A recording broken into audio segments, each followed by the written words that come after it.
Ok, entonces ahora sí ponemos, que le comparto la pantalla y adelante, hermano, Dios le bendiga.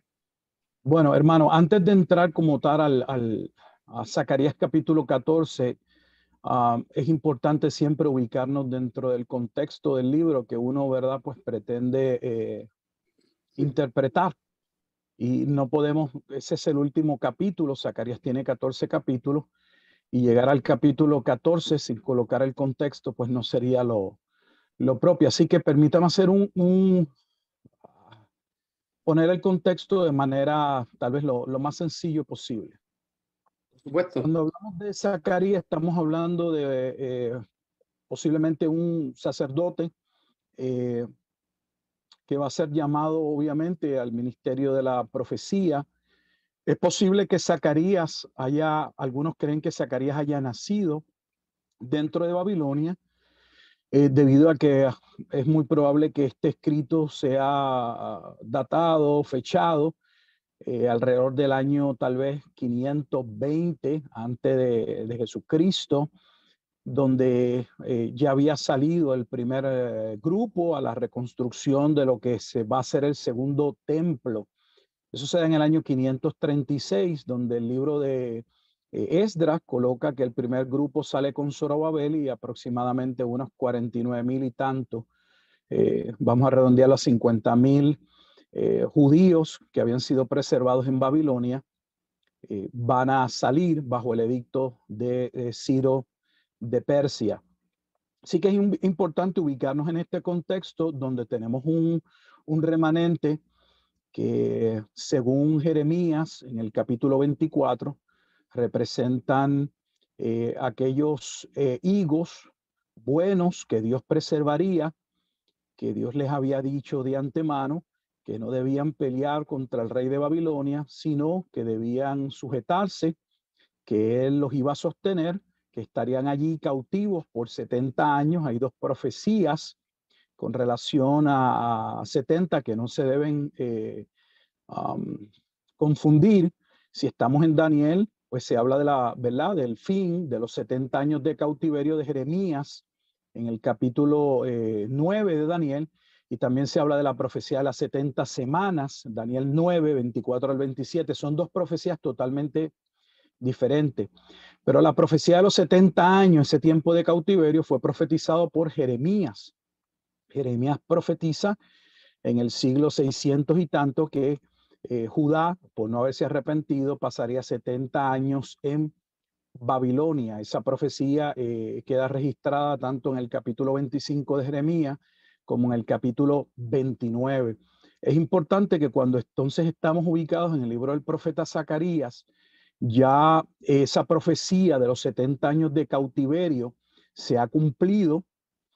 Para que tengan una idea, cuando se va a dar la profecía de las 70 semanas de Daniel, Daniel se halla al final, o sea, Daniel está ubicado en la cercanía del cumplimiento de esos 70 años, que se cumplen en el año 536 si se toma que Babilonia, el imperio babilónico, va a sitiar la ciudad de Jerusalén alrededor del año 606, 605 antes de Cristo. El 606 al 536 se cumplen los 70 años.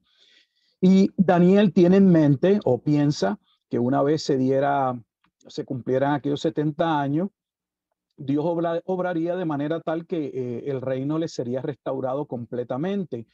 Y ya sabemos que por la profecía de las 70 semanas de Daniel capítulo 9, versículos 24 al 27, a Daniel se le manda a decir por medio del ángel Gabriel que no sería sino hasta la llegada del Mesías príncipe que realmente Jerusalén sería restaurada, y que para eso todavía faltaban 490 años a partir de una fecha que se le da en esa profecía. Así que nuevamente nos ubicamos.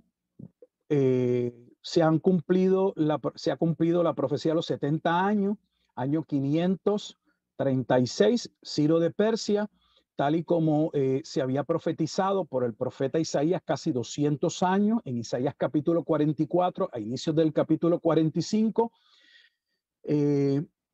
ya se le había dado el nombre del gobernante que permitiría que esa parte del pueblo fuera liberada y se diera la reconstrucción del templo. Estamos hablando del segundo templo, porque el primer templo fue destruido por Babilonia en el año 586 antes de Cristo. Así que Zacarías, el libro del profeta Zacarías toma como contexto que ya se ha cumplido nuevamente, esto es importante, los 70 años de cautiverio. Ha salido un grupo de aproximadamente, el primer grupo de unos 50.000 judíos, por orden de Ciro de Persia, que se ha enterado que Dios, el Dios de los cielos, le ha mandado que se reconstruya casa. Pero cuando el pueblo sale por mano de Dios, tal y como Dios lo había establecido, se va a encontrar el pueblo con la oposición de los samaritanos.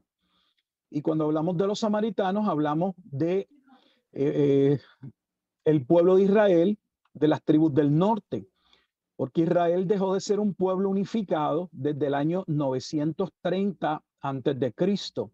Con el cuarto rey, con Roboam, hijo de Salomón, el reino se va a dividir. Roboam va a ser el rey legítimo, pero rey que solo va a reinar sobre dos tribus, Benjamín y Judá, y Jeroboam entonces va a dirigir las famosas 10 tribus. Y todo este contexto es necesario porque esos israelitas se oponen y se oponen porque intentan reconstruir el templo con los judíos, con ese remanente que había sido profetizado de Babilonia, pero estos no van a acceder a reconstruir lo que va a ser el segundo templo con estos samaritanos por diferentes razones que pues vienen desde que se dividieron en el año 930 y un sinnúmero de situaciones que se dieron a través de la historia. Así que ellos le van a decir, ustedes no van a reconstruir con nosotros y estos van a ir a tratar de impedir lo que van a hacer en un momento dado, impedir la obra de la reconstrucción del segundo templo.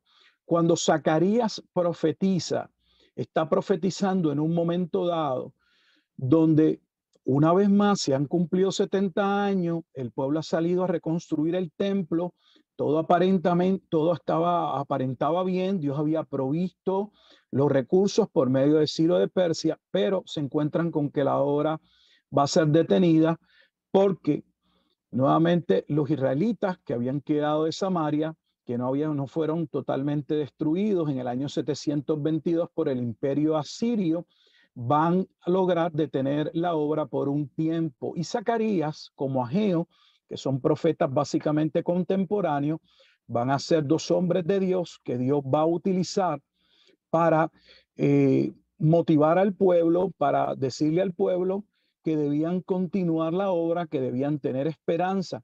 Pero más allá de la reconstrucción de este templo, la importancia que tiene el libro de Zacarías, el sinnúmero de profecías que da, donde básicamente profetiza, presagia la reconstrucción de un templo, de una casa que sería mucho más gloriosa. Y ese templo es lo que algunos interpretan como la reconstrucción del tercer templo o lo que otros intérpretes reconocen como ese templo que es levantado en la piedra angular que es Cristo, donde ese remanente, esa asamblea, esa congregación que Dios va a llamar a salvación, va a ser constituido por la iglesia, tanto de judíos creyentes como de gentiles que serían también llamados a la misma. Así que esto es vital. Si miran sus Biblias y tienen una Biblia para que vean algo de lo que estoy hablando, en Zacarías en el capítulo 1, en el versículo 12, pueden ver algo de lo que hablo o de lo que hablé acerca de los 70 años, cuando la escritura dice, Zacarías capítulo 1, versículo 12, respondió el ángel de Jehová y dijo, oh Jehová de los ejércitos, y hay una pregunta, ¿hasta cuándo no tendrás piedad de Jerusalén y de las ciudades de Judá, con las cuales has estado airado por espacio de 70 años? Esos 70 años, ya lo hemos abordado, era la profecía de los 70 años de cautiverio que el profeta Jeremías le fue dado el tiempo exacto de ese cautiverio.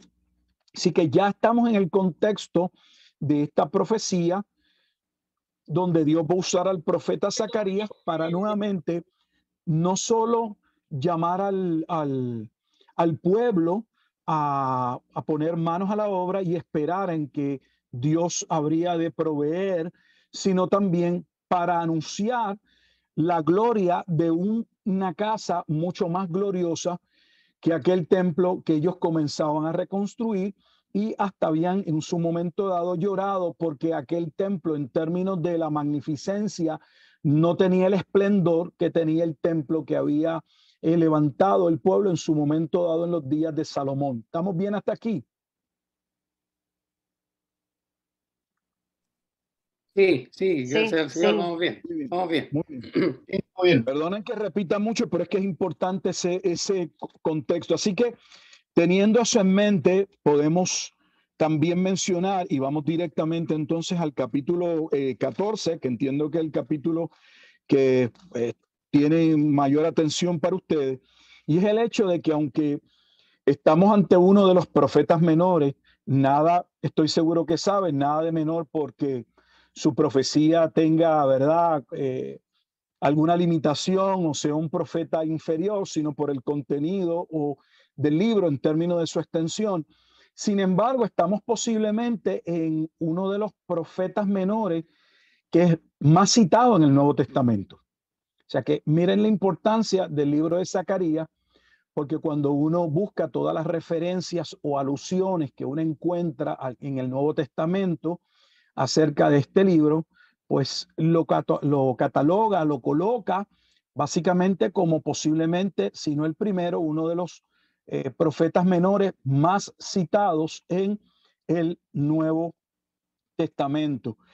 Entonces, ¿por qué digo esto? Y es importante antes de pasar a lo concerniente a Zacarías 14, porque cuando estamos hablando de referencias o alusiones, estamos hablando de que entonces el Nuevo Testamento nos ayuda a ubicarnos en el tiempo en que estos eventos debían ocurrir, como también la interpretación de los mismos, porque eso es una de las cosas que nos ayuda cuando estamos haciendo el ejercicio de interpretación, de exégesis, ver el libro o el capítulo que estamos estudiando, donde, si es del Antiguo Testamento, donde en el Nuevo Testamento se hace referencia o hay alguna alusión al mismo, para entonces entender cómo fue visto, cómo fue interpretado por los escritores del Nuevo Testamento. Nuevamente, eso nos ayuda a ubicarnos muchas veces en un marco de tiempo específico, lo que sería básicamente imposible,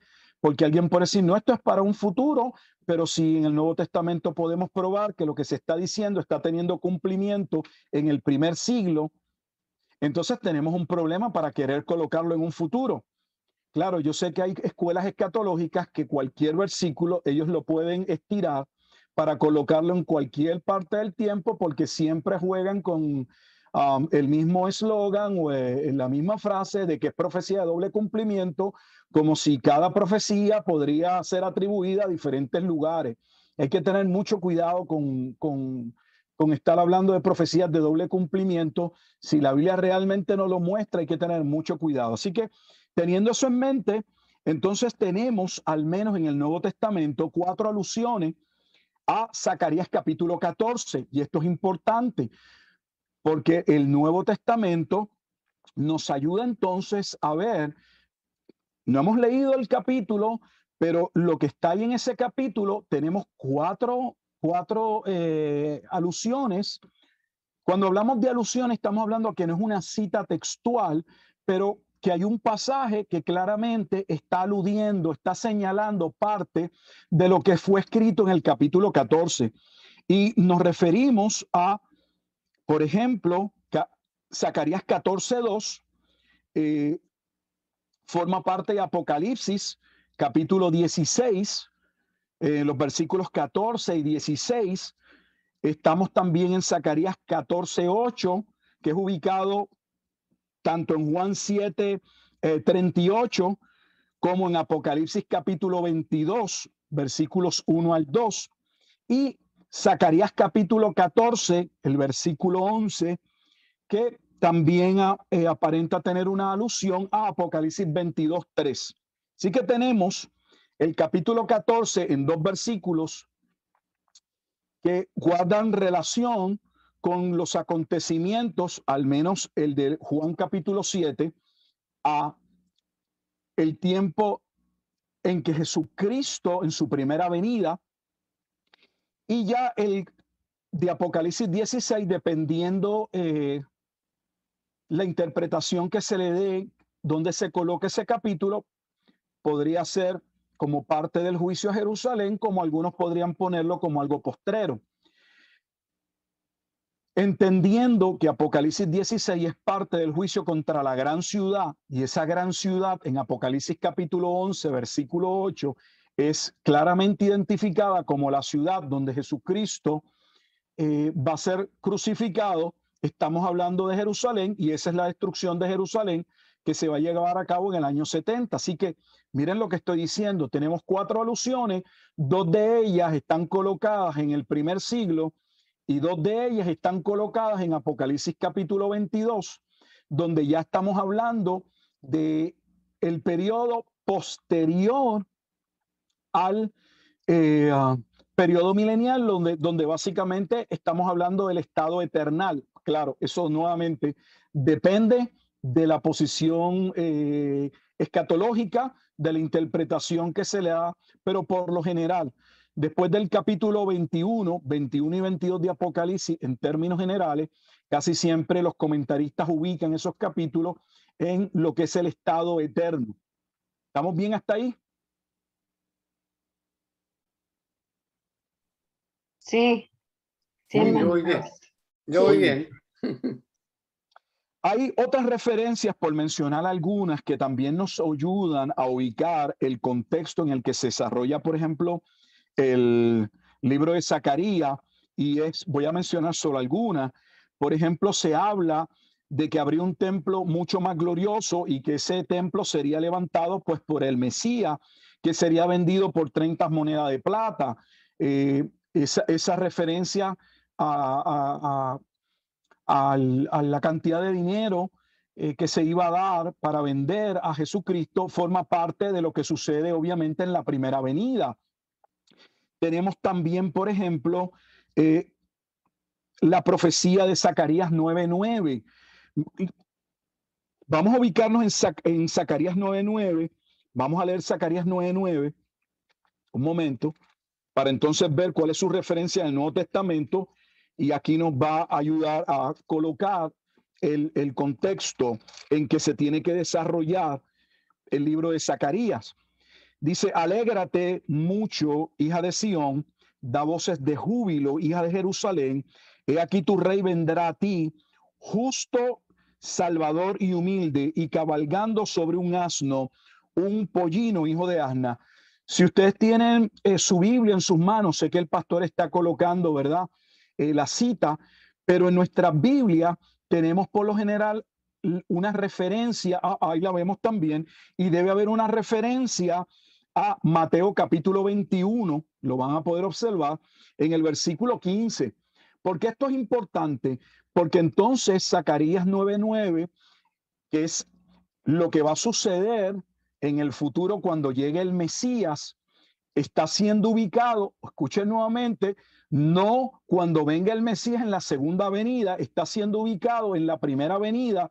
Y Mateo capítulo 21, ese capítulo que guarda totalmente relación con Zacarías 9:9, es el capítulo en el versículo 5 que habla de la entrada triunfal de Jerusalén. ¿Por qué es tan importante ubicar la entrada triunfal de Jerusalén en Mateo capítulo 21? Porque esa última semana de Mateo capítulo 21 en adelante se desarrolla lo que es la última semana del ministerio de Jesucristo. Y casi todos los pasajes o los capítulos contienen referencia a lo que va a ser la destrucción del templo. Por ejemplo, En ese capítulo 21, para adelantar algo, en la parábola de los labradores malvados, que va desde el versículo 33 hasta el versículo 46, ¿qué tenemos allí? Que el liderato se ha adueñado de la viña, de la misma viña de Isaías capítulo 5, la viña que sería juzgada por haberse apartado de Dios, que vendría en juicio, Isaías capítulo 5, y la escritura dice que ellos iban a despreciar a la piedra de salvación, versículo 42, lo que esa piedra también hace alusión a Zacarías, aunque nuestra Biblia no lo haga, porque Zacarías habla de que Cristo sería, el Mesías sería piedra de salvación, roca que haría, muchos serían salvos, pero otros serían destruidos. Y allí se habla claramente que vendría un tiempo de juicio, el reino le sería quitado a Israel, versículo 43, y se le daría dado a gente que produciera ¿qué? Los frutos. Cuando entramos al capítulo 22, estamos en la parábola de la fiesta de boda. ¿Y qué tenemos en la parábola de fiesta de boda? Pues las bodas hacen alusión a ese nuevo pacto, porque el pacto que se concerta tanto en el Antiguo Testamento como en el Nuevo Testamento tiende a ser un pacto legalmente como uno marital. Así que se está hablando del nuevo pacto, de aquellos invitados a participar del momento en que Dios entraría en pacto con la llegada del Mesías. Y en esta parábola se nos dice que el rey ha preparado todo, pero ¿qué sucede? Ellos comienzan a poner excusas para no participar de la fiesta de boda. ¿Y qué es lo que va a suceder? Versículo 7. Va a suceder que el rey se va a enojar y va a enviar los ejércitos para destruir la ciudad. ¿Qué ciudad? La ciudad de Jerusalén. Otra referencia al juicio que vendría y la destrucción. Y así una y otra vez entramos al capítulo 23 y tenemos 7 ayos, 7 juicios que se dan contra el liderato de Israel. ¿Y cómo termina este capítulo 23? Bueno, termina este capítulo 23 haciendo referencia nuevamente a que vendría el juicio de Dios. Versículo 34 dice: por tanto, he aquí yo os envío profetas y sabios y escribas, de ellos a unos mataréis y crucificaréis, y a otros azotaréis en vuestras sinagogas, y perseguiréis de ciudad en ciudad, para que venga sobre vosotros la sangre justa que se ha derramado sobre la tierra, desde la sangre de Abel el justo hasta la sangre de Zacarías, hijo de Berequías, a quien matasteis entre el templo y el altar. ¿Y qué se dice sobre ese juicio? De cierto digo que todo esto vendrá sobre esta generación, colocando el juicio en el primer siglo. Todos saben que Zacarías habla de la destrucción o de un juicio que 2/3 partes del pueblo sufriría y básicamente 1/3 parte sería preservada, que dicho sea de paso es básicamente lo que vemos en el libro de Apocalipsis. Y en ese mismo capítulo 23, inmediatamente en el versículo 37 al 39, se habla de la destrucción de Jerusalén, del desolamiento que vendría y de la destrucción del templo, que casi todo el mundo lo ubica en el capítulo 24, y la realidad es que desde el capítulo 21, toda la última semana, casi todos los mensajes fueron advertencias del juicio que vendría. Jerusalén, Jerusalén, que matas a los profetas y apedreas a los que te son enviados.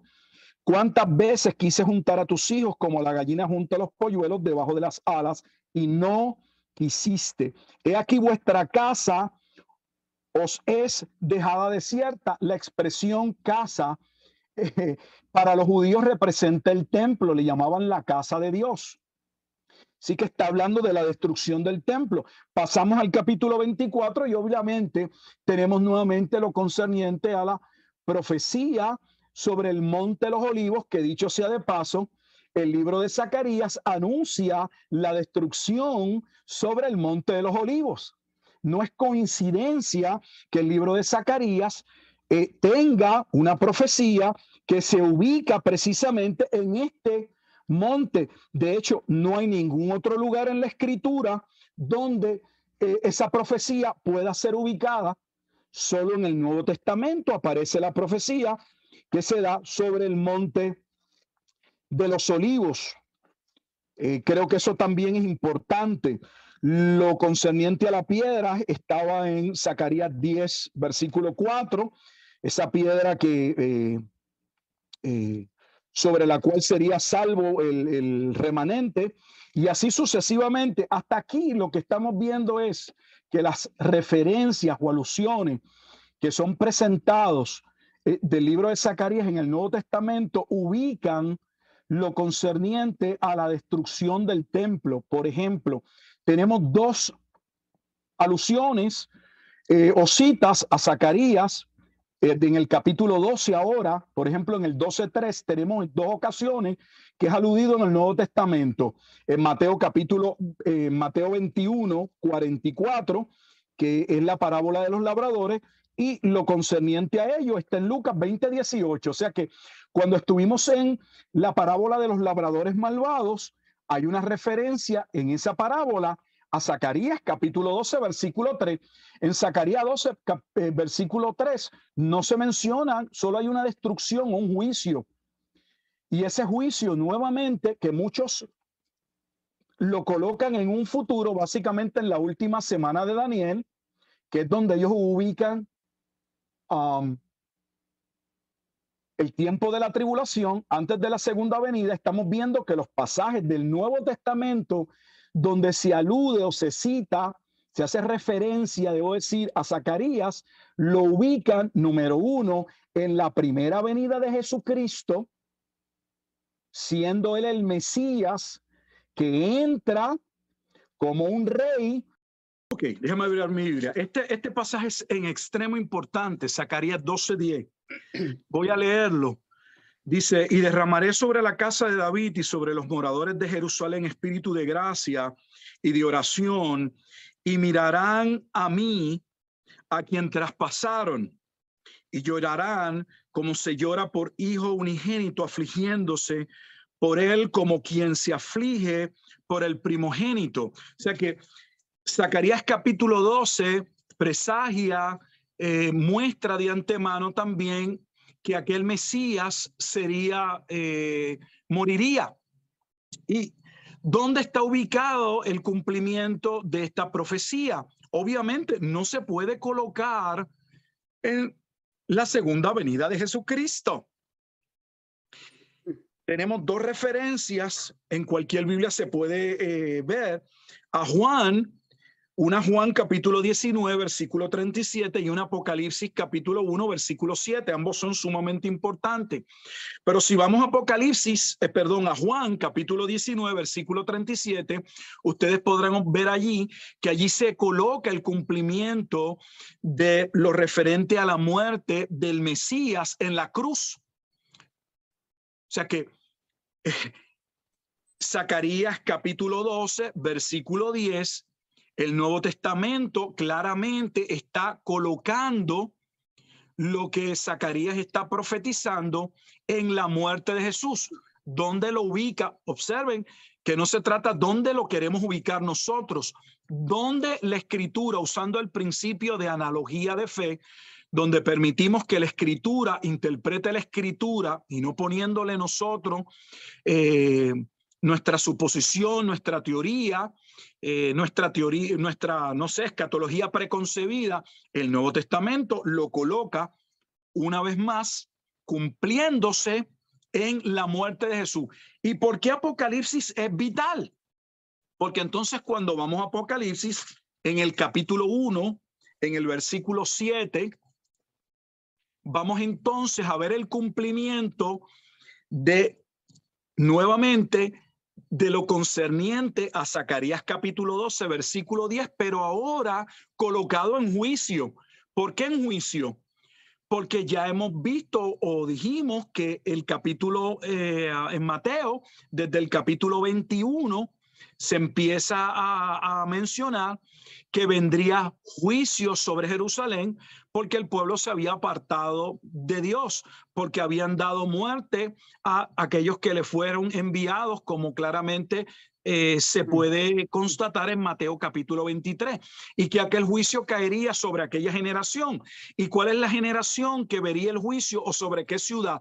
Claramente dice Jerusalén, Jerusalén, la ciudad de Jerusalén. Ahora, en Apocalipsis capítulo 1, versículo 7, la escritura dice, he aquí que viene con las nubes y todo ojo le verá, y los que le traspasaron y todos los linajes de la tierra harán lamentación por él. Sí, amén.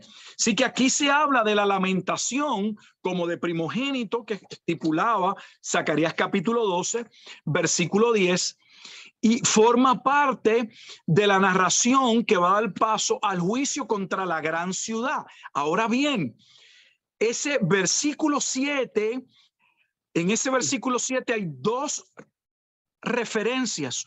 Una es a Zacarías, capítulo 12, versículo 10, pero también tenemos una profecía a Daniel, porque cuando se habla, he aquí viene con las nubes, está hablando del juicio de la venida del Hijo del Hombre en las nubes, que parte de la profecía de Daniel capítulo 7, versículos 12 en adelante, donde habla de la venida del Hijo del Hombre, que vendría en las nubes, Daniel capítulo 7. Esa venida del Hijo del Hombre que se menciona en el versículo 7 en Apocalipsis representa el juicio o la vendimia que ocurriría contra la ciudad que es señalada en Apocalipsis 11:8 como Jerusalén. Si van al capítulo 14 de Apocalipsis, Apocalipsis 14:14, importante. ¿Por qué llegamos a Apocalipsis 14:14? Para si alguien verá, a lo mejor se ha perdido. Porque el cumplimiento de Zacarías 12:10 se da en dos partes. Una, ante la muerte de Jesús en la cruz, en Juan capítulo 19, pero Juan también, que es el autor que Dios inspira para escribir el libro de Apocalipsis, también lo ubica como parte del juicio que vendría contra la gran ciudad. ¿Y de qué juicio está hablando? Del juicio de la venida del Hijo del Hombre. Apocalipsis 14:14 dice, miré y he aquí una nube blanca, y sobre la nube uno sentado semejante al Hijo del Hombre, que tenía en la cabeza una corona de oro y en la mano una hoz aguda. ¿Y qué viene a hacer? Viene al tiempo de la vendimia, viene a purificar claramente la ciudad. Por ejemplo, para que puedan ver de lo que estoy hablando, en el versículo 19, ese mismo capítulo 14 de Apocalipsis, versículo 19 dice, y el ángel arrojó su hoz en la tierra y vendimió la viña de la tierra y echó las uvas en el lagar de la ira de Dios. Esta es la misma viña que fue profetizada por el profeta Isaías en el capítulo 5, en la parábola de la viña, que llegado el tiempo de juicio, Dios permitiría que fuese destruida nuevamente. ¿Por qué? Por violación al pacto mosaico. Y eso ocurre, ¿dónde? En el año 70, con la destrucción del templo. Inicia una controversia en Cesarea de Filipo en el año 66 que va a escalar hasta que, como Lucas muy bien recoge, se cumpliría lo referente a Mateo 24, cuando Jerusalén viese que sería rodeada de ejércitos. Esos ejércitos eran el Imperio Romano, que terminaron destruyendo el templo tal y como Jesús lo profetizó en varias ocasiones, pero en Mateo 24. Ahora, sé que he citado muchas escrituras, pero ¿por qué esto es todavía súper importante? Voy a dar un paso atrás Zacarías 12:10 se encuentra hay dos referencias en el Nuevo Testamento. A la muerte de Jesús, cuando lo traspasan con la lanza, allí dice que se cumple, que esa es la parte de Zacarías 12:10, y luego vemos lo referente al lamento, pero al lamento que se describe aquí en Apocalipsis capítulo 1 versículo 7, no es tanto un lamento por aquellos que creerían ante la muerte por pena de Jesús, sino el lamento que vendría producto del juicio que se desataría porque ellos habían matado al hijo del dueño de la viña. Eso es lo que se habla en la parábola de los labradores malvados, que abuelo de pájaro la cubrimos, pero ¿de qué trataba esa parábola de los labradores malvados en capítulo 21? Que el liderato se había apropiado de la viña le pertenece a Dios, ese aparato religioso se habían adueñado totalmente del pueblo, gobernaban el pueblo sin consideración de Dios, y cuando finalmente el dueño de la viña les envía a su propio hijo, ¿qué hicieron? Lo mataron. Dijeron, ese es el dueño de la viña, ese es el heredero, necesitamos matarlo. Y Jesús mismo les va a preguntar, ¿qué ustedes creen que va a ser el dueño de la viña a aquellos que le dieron muerte a su hijo? Y ellos mismos contestaron, pues hará un juicio sin misericordia sobre ellos. Y Jesús aprovechó aquello para decirle, ese juicio va a venir sobre ustedes. Y debo destacar que esa propia parábola de los labradores malvados claramente expone que el liderato supo que Jesús se refería ¿a quién? A ellos. No en el futuro, a ellos. Pero ahora vamos y vemos que ese juicio que vendría es el juicio de la venida del Hijo del Hombre en las nubes. Y que ese juicio inicia, o tenemos una referencia en Apocalipsis capítulo 1, versículo 7. Ahora voy. Jesús detalló con claridad que la venida del Hijo del Hombre en las nubes sería un juicio que iba a acontecer en los días de sus discípulos. Y aquí lo importante, porque la primera mención a este tiempo en que vendría el Hijo del Hombre se da en Mateo capítulo 10, en el versículo 23, cuando Jesús le da la comisión a los discípulos por primera vez que fuesen a predicar el evangelio del reino de los cielos en territorio de Judea, que no fuesen a territorio samaritano todavía y mucho menos entonces a los gentiles. Y que Jesús dice, cuando os persigan en esta ciudad, huid a la otra, porque de cierto os digo, en verdad os digo, que no acabaréis de recorrer todas las ciudades de Israel antes que venga el Hijo del Hombre. O sea, Jesús le está diciendo a sus discípulos, ustedes estarán terminando la labor de predicar el evangelio del reino de los cielos, no al mundo entero, sino primeramente, como Pablo expone en Romanos 1:16, el evangelio tenía que ser predicado primero a los judíos y luego a los gentiles antes del juicio. Así que, ¿y dónde lo coloca?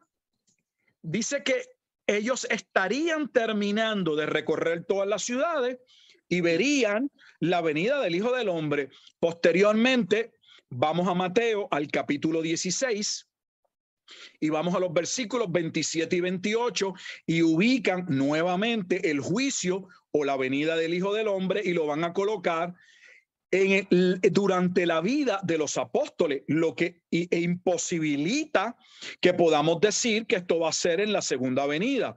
Dice, versículo 27, porque el Hijo del Hombre vendrá en la gloria de su Padre con sus ángeles y entonces pagará a cada uno conforme a sus obras.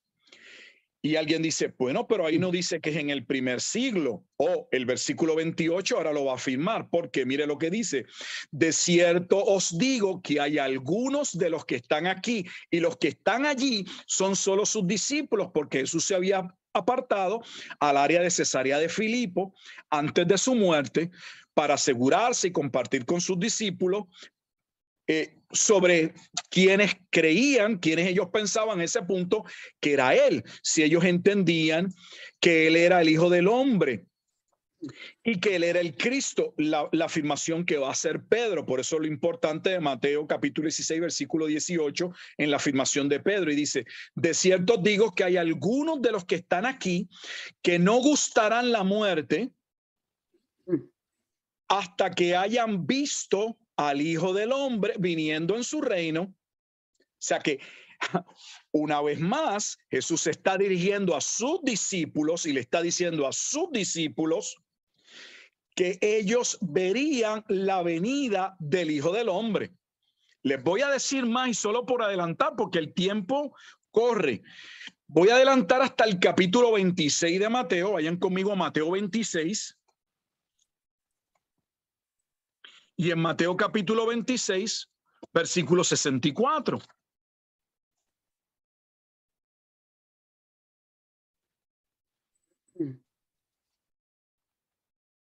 Este es el juicio de Jesús antes de su muerte, donde el sumo sacerdote le ha dicho a Jesús que lo conjura por el Dios viviente, que le diga si él es el Cristo, si él es el Hijo de Dios, y Jesús va a responder.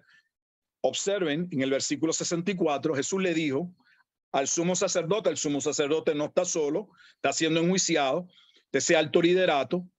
Tú lo has dicho.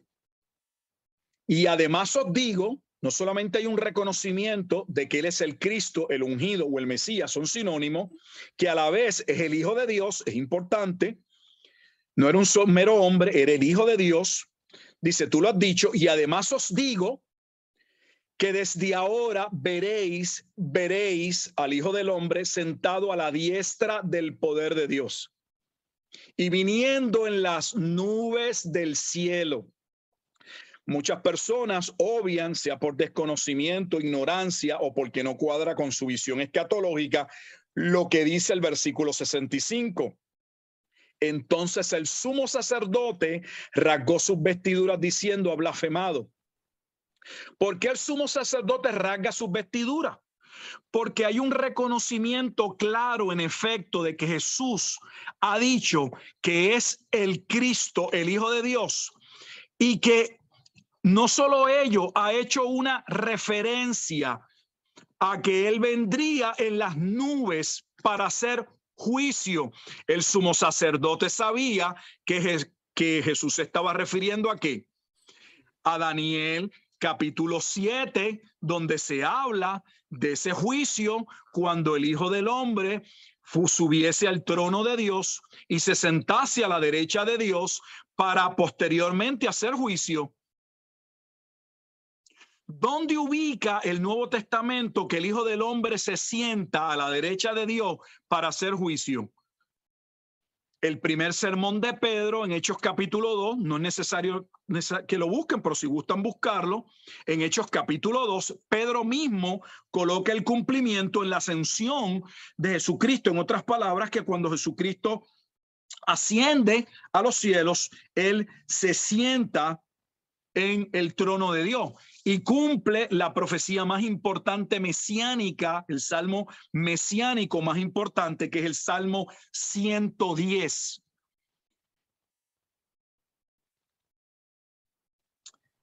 Voy a leerles lo referente y está en versículo 33 en adelante. 33 en adelante. Dice: así que exaltado por la diestra de Dios y habiendo recibido del Padre la promesa del Espíritu Santo, ha derramado esto que vosotros veis y oís. Cristo ha sido, observen, exaltado a la diestra de Dios, y vamos a ver que ese es el cumplimiento del Salmo 110. O sea, Pedro está diciendo de antemano, Cristo ya se ha sentado a la derecha del Padre y por eso ha enviado la promesa del Espíritu Santo, lo que ocurre el día de Pentecostés. Ahora sigue la lectura, porque David no subió a los cielos, pero él mismo dice, o sea que David profetizó: dijo el Señor a mi Señor, siéntate a mi diestra hasta que ponga a tus enemigos por estrado de tus pies. Eso es el Salmo 110, versículo 1. ¿Y dónde Pedro coloca el cumplimiento, y no debo decir Pedro, donde el Espíritu Santo que inspira a Pedro coloca el cumplimiento. Versículo 36. Sepa pues ciertísimamente toda la casa de Israel que a este Jesús, está claramente diciendo que él es el que se sentó a la derecha del Padre, a quien vosotros crucificasteis.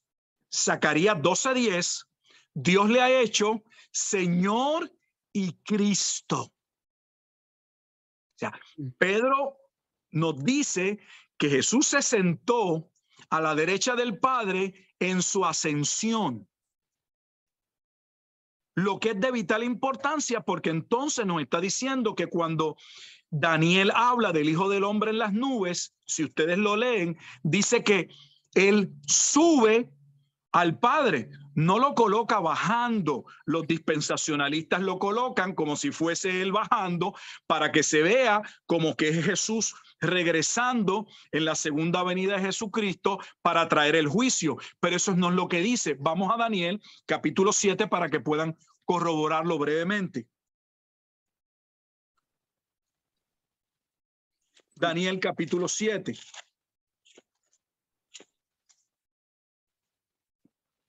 y 14. El 13 es el importante y el 14 dice: miraba yo en la visión de la noche y he aquí con las nubes del cielo. Esta es la expresión del juicio, el que viene en las nubes del cielo. Venía uno como un hijo de hombre, por eso se llama la venida del Hijo del Hombre en las nubes, que vino, que subió, que vino, no que bajó, que vino hasta el anciano de días. Y le hicieron acercarse delante de él. Y le fue dado dominio.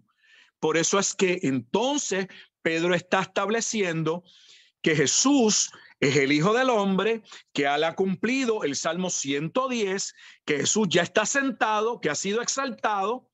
De hecho, esa es la razón. Y ahora viene todavía lo más importante. ¿Por qué? Porque en Hechos capítulo 2, no solo Pedro coloca la venida del Hijo del Hombre cumpliéndose en la ascensión, sino que Pedro va a afirmarle a la congregación, a los que tiene frente, que debían escapar de aquella perversa generación, porque les anuncia el juicio. Ahora,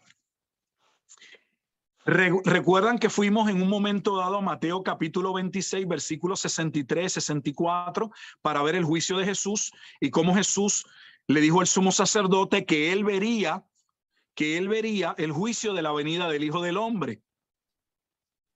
Vamos entonces ahora al libro de los Hechos. Y esta vez en el libro de los Hechos vamos al capítulo 7.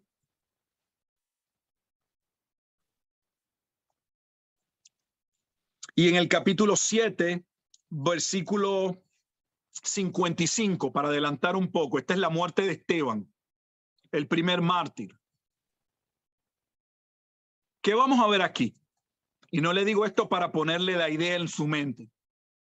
Vamos a ver aquí cómo Esteban va a testificar claramente que ellos habían rechazado, continuaban rebeldes, resistían la obra del Espíritu Santo en términos de que no aceptaban el mensaje del Evangelio, y por eso iba a venir juicio. Y mire cómo dice versículo 55, pero Esteban, lleno del Espíritu Santo, puestos los ojos en el cielo,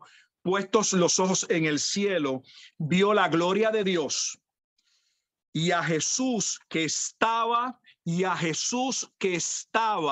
no que va a estar, que estaba a la diestra de Dios. Eso corresponde clara, contundentemente, irrefutablemente con lo que Pedro ya había afirmado, solo que Pedro lo afirma, pero no lo ve.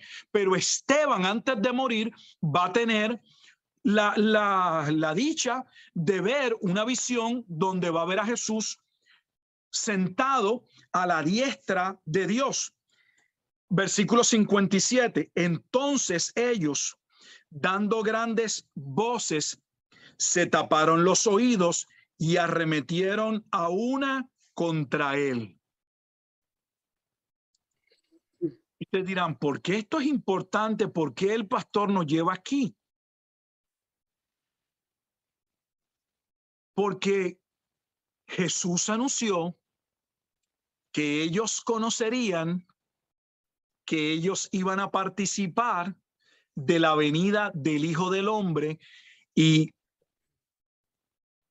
Esteban está testificando que lo que Jesús expuso en su juicio, por lo que lo declararon culpable, como un hereje, como un anatema, como alguien que había mentido, que se había hecho pasado por Dios, Esteban está corroborando que Jesús no había mentido, que en efecto él era el Cristo, él era el Mesías, que estaba a la diestra de Dios, que era el Hijo del Hombre. ¿Y cómo él lo ve? Claramente lo ve. Dice la Escritura, nuevamente, versículo 56, y dijo, he aquí veo los cielos abiertos y al Hijo del Hombre que está a la diestra de Dios. Y esa expresión que está a la diestra de Dios no solamente vuelve a hacer referencia a que Jesús es el cumplimiento del Salmo 110, sino que ya estaba colocado para venir en juicio. No sé si saben, me imagino que sí, que uno de los cargos antes de la muerte de Esteban era que Esteban había anunciado que el templo sería destruido. Paro aquí, dirán, ¿por qué no he llegado a Zacarías 14?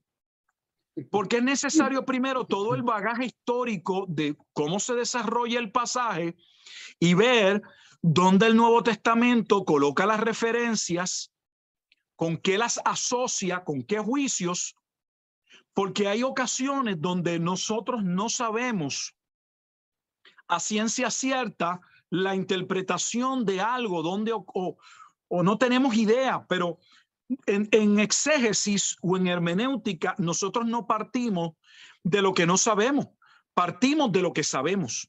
No solo en el campo de la hermenéutica, en el campo de cualquier saber. Uno no parte de lo que uno desconoce, uno parte de lo que uno conoce, porque eso que uno conoce que es verdadero ya le permite a uno tener unos elementos de juicio para saber si algo es posible o no es posible, si algo pudiera colocarse en un futuro o no se puede colocar en un futuro.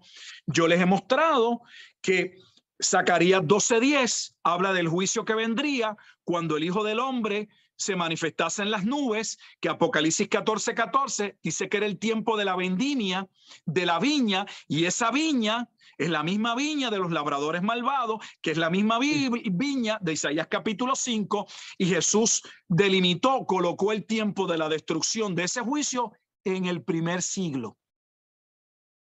Por lo tanto, cuando yo llego a Zacarías capítulo 14, con eso y mucho más, solo me limito porque hay muchísimo más que decir.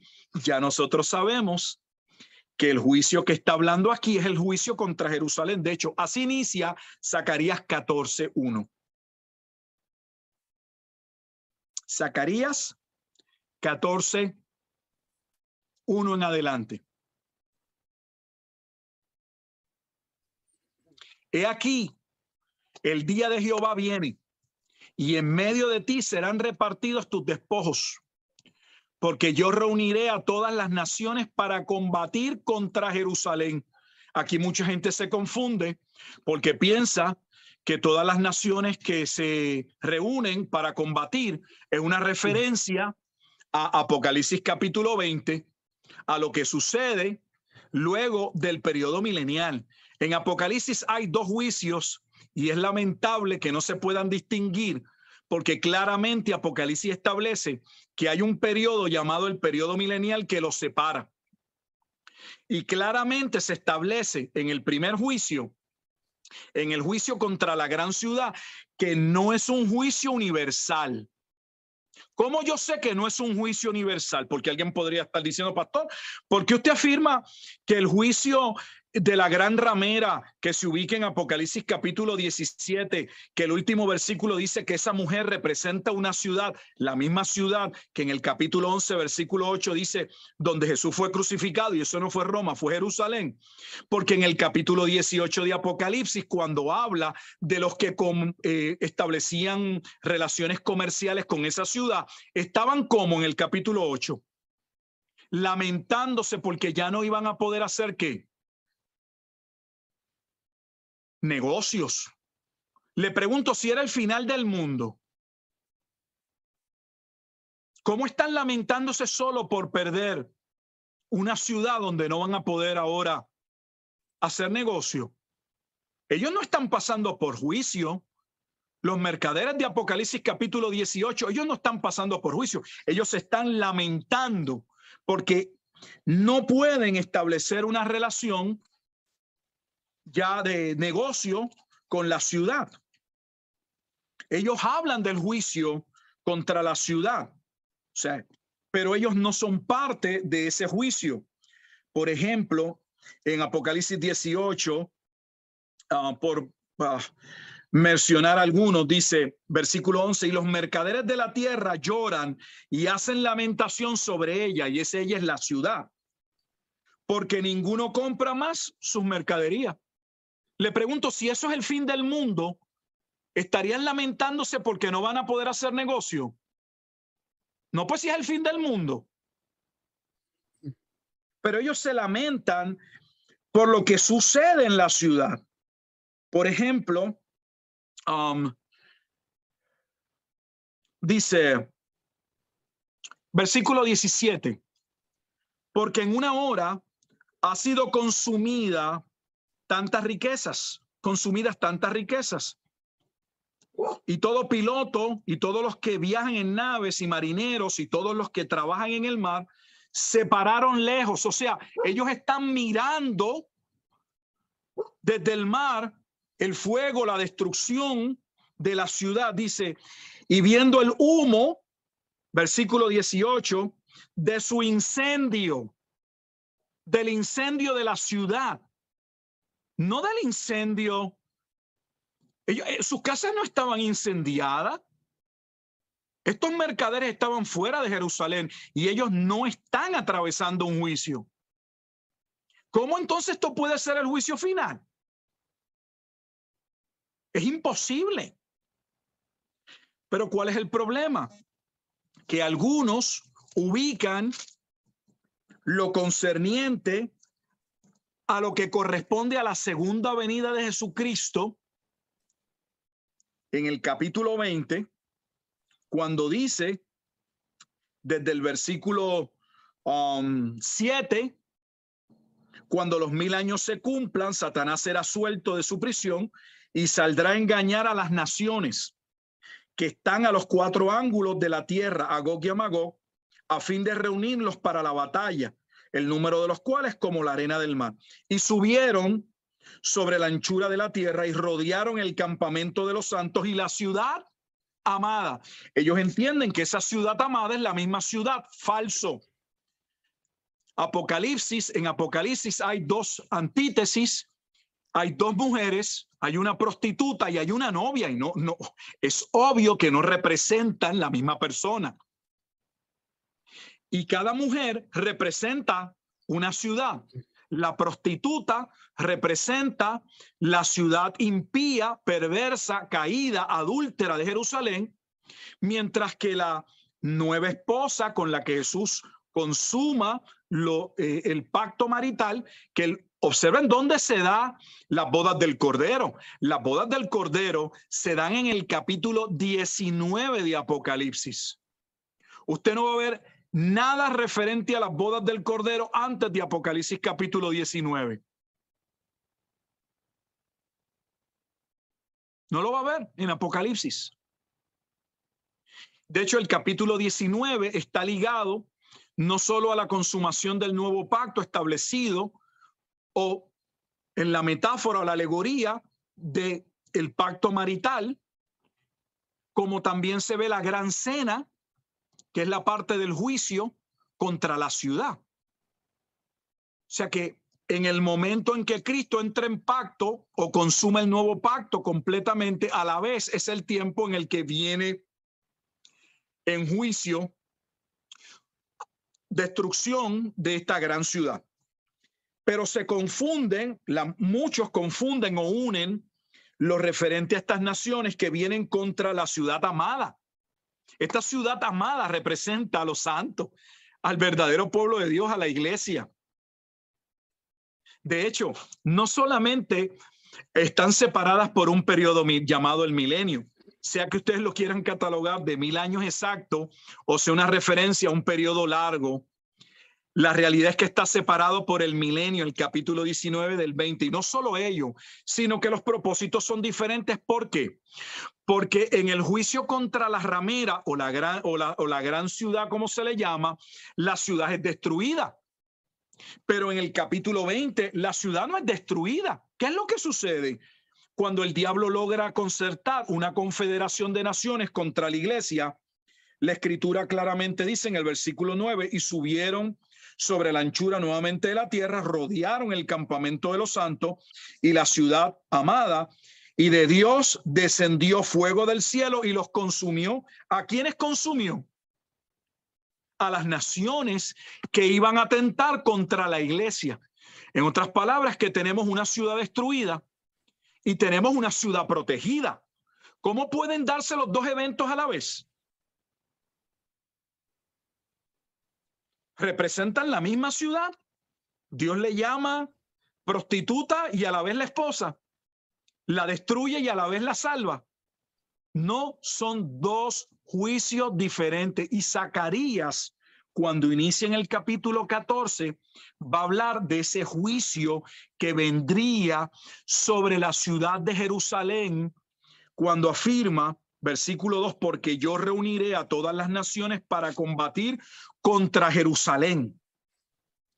La ciudad será tomada.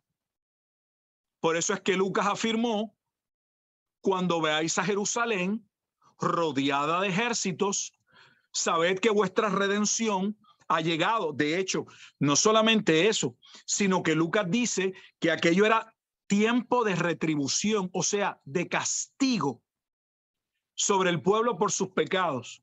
Y esa retribución o venganza en la que Dios vendría sobre Jerusalén hace referencia a la profecía de la cual da origen todas las demás profecías que nunca se oye hablar. Me refiero a la profecía del cántico profético de Moisés de Deuteronomio capítulo 32, versículos 1 al 47. Esa es la profecía de base de la cual se desprenden todas las demás profecías, porque esa es la profecía en la que en el capítulo 31 a Moisés se le dice cuando tiene 120 años, Moisés, no vas a cruzar el Jordán. Josué va a ser quien va a introducir al remanente de 20 años para abajo, porque los de 20 años para arriba fueron condenados a morir en el desierto. Y se les lee un pacto en forma de cántico, donde ese pacto desde el capítulo 31, versículo 16, ya Dios le había dicho a Moisés y a Josué que el pueblo vendría en violación del pacto, razón por la cual vendría juicio. El pastor lo está poniendo, lo voy a leer. Y Jehová dijo a Moisés, he aquí, tú vas a dormir con tus padres y este pueblo se levantará y fornicará, adulterará tras los dioses ajenos de la tierra donde va a estar en medio de ella y me dejará e invalidará mi pacto que he concertado. Deuteronomio es vital para la comprensión de la escritura, de la profecía. ¿Por qué?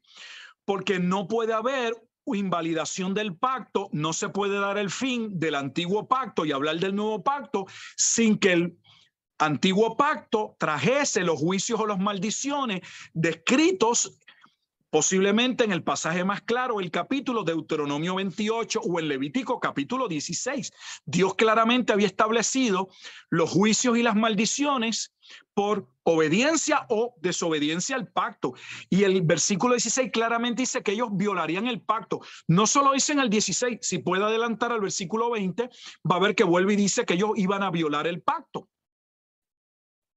Mírelo ahí.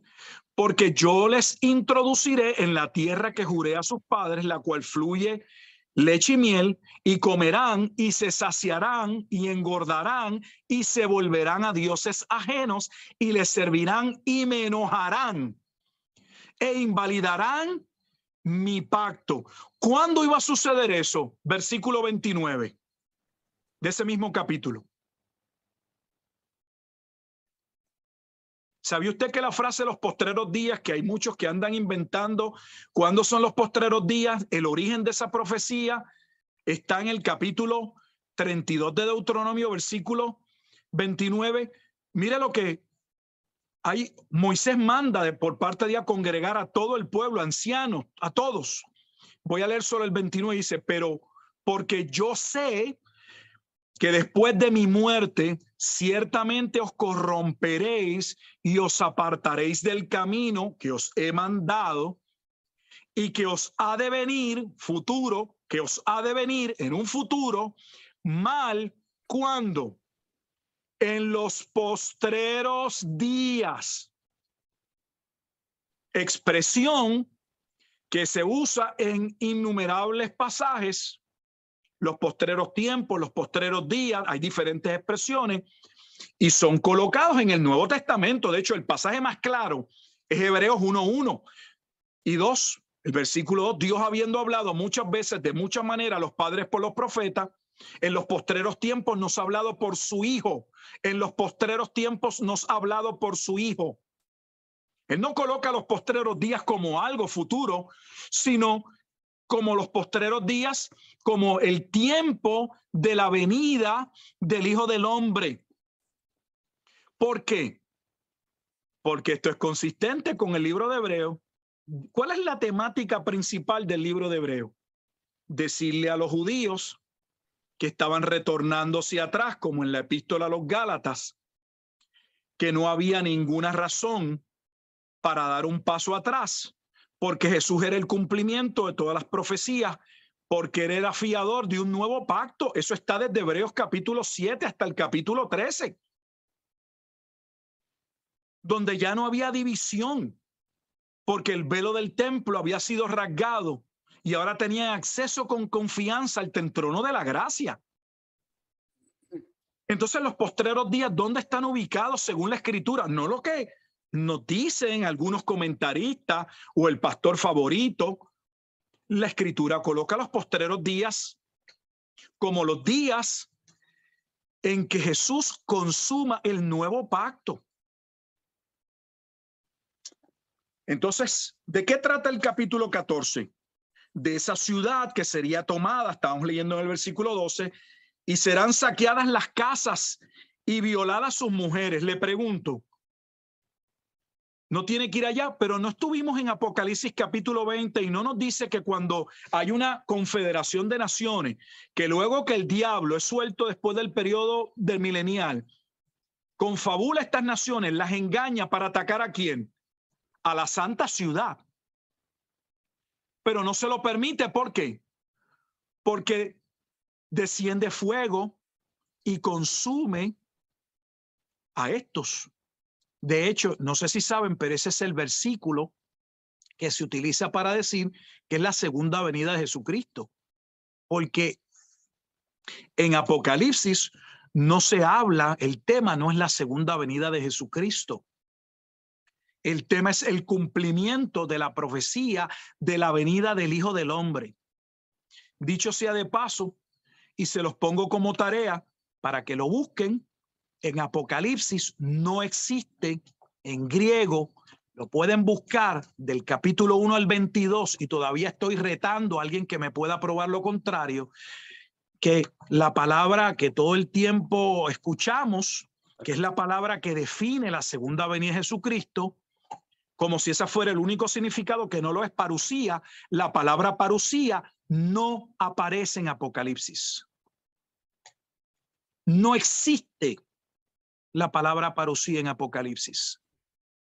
No estoy diciendo, para no ser malinterpretado, que no hay una referencia a la segunda venida de Jesucristo en Apocalipsis 20. Yo creo que hay una referencia a esa segunda venida de Jesucristo cuando el diablo va a atacar ahora a la iglesia al final, pero Cristo desciende para proteger a su novia, a su esposa, a la ciudad amada, porque esa esposa amada es la ciudad amada. Como la ciudad adúltera o la mujer adúltera es la ciudad, como está especificado el último versículo del capítulo 17 de Apocalipsis. Dice que la mujer llamada adúltera era una ciudad, era una referencia a una ciudad. Así que este juicio de Apocalipsis 14 es el juicio contra Jerusalén.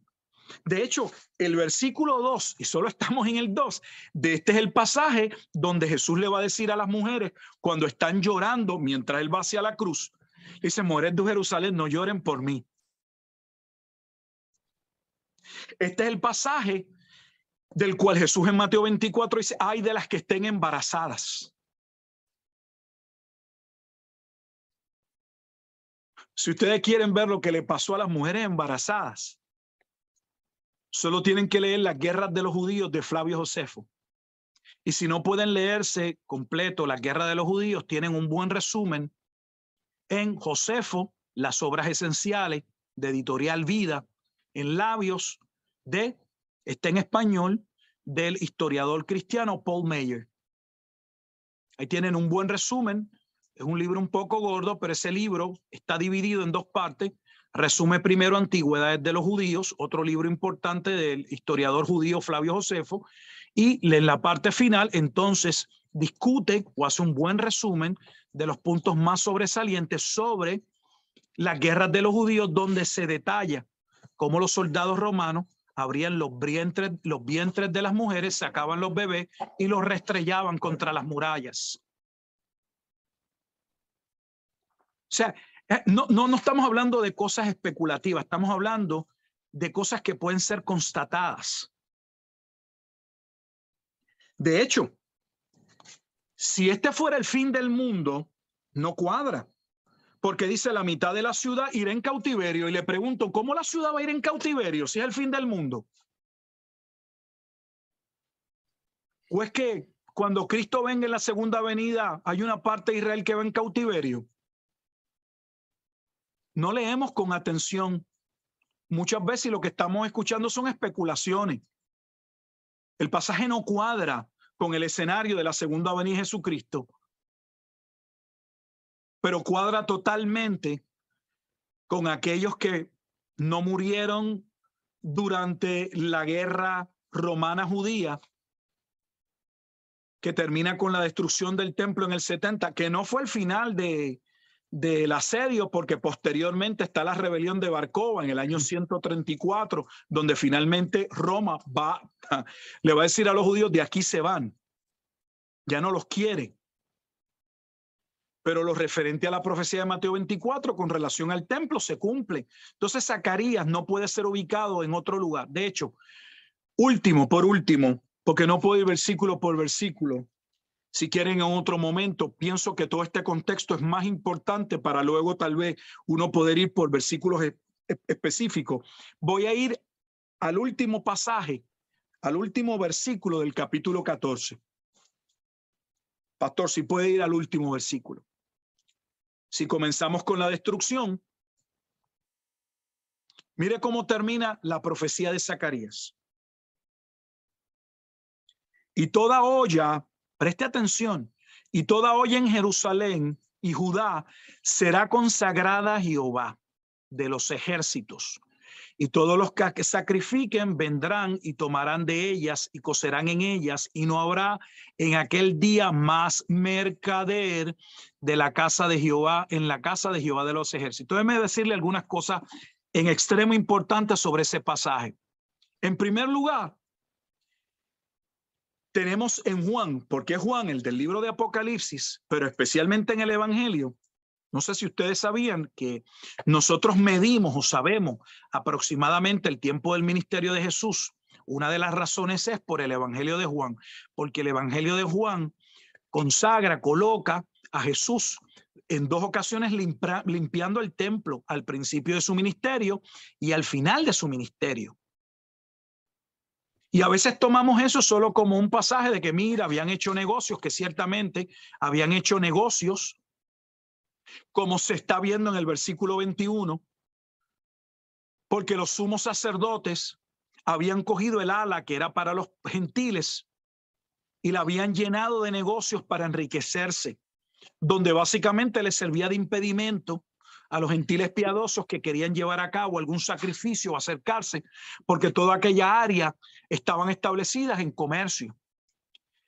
Y Jesús entró al principio de su ministerio y al final de su ministerio y les dijo a los que estaban allí que habían convertido su casa, la casa de Dios, que debía ser casa de oración, en cueva de ladrones. Y miren lo que Zacarías está diciendo. Zacarías está diciendo que cuando ese Mesías viniese, él iba a establecer una nueva casa donde ya no entrarían mercaderes, un nuevo templo que sería consagrado de tal manera que todos los utensilios que debían ser santos, porque todo lo que se usaba dentro del templo fue santificado o ungido para un propósito específico. Y ahí claramente está diciendo que cada artefacto que debía ser consagrado sería consagrado a Jehová de los ejércitos. Y que el pueblo entonces entraría en una correcta adoración con Dios. Y los dejo con un último pasaje y escucho si tienen preguntas o no sé cuánto tiempo he consumido, pero bueno, les dejo con esto. Algunos aluden a que el nuevo pacto no se ha cumplido, porque según ellos, si tomamos en consideración la profecía del nuevo pacto, aquella que está en el libro de Ezequiel, capítulo 36 y 37, siendo el 36 donde se establece el nuevo pacto y el 37 lo referente al valle de huesos secos o la resurrección de Israel, el momento en que Dios los va a traer a la vida, a ese remanente. Ellos dicen que eso no ha ocurrido, porque eso es una profecía directamente para Israel y que nada tiene que ver con la iglesia y que ahí se establece ese nuevo templo. El problema con ello existe, una vez más, les invito al último pasaje, ir a segunda carta a los Corintios, capítulo 6.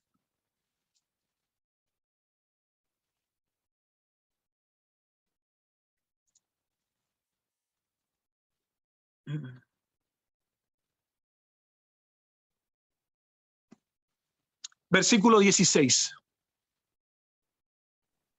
Este es parte de los versículos, como el pastor tiene ahí desde el versículo 14, que solemos usar para, ¿verdad?, hablarle a los matrimonios o a los que van hacia matrimonio, no se unan en yugo desigual, o los que han entrado en un yugo desigual, para hablarles de por qué están teniendo una serie de problemas, porque pues entraron en una relación violando la palabra de Dios.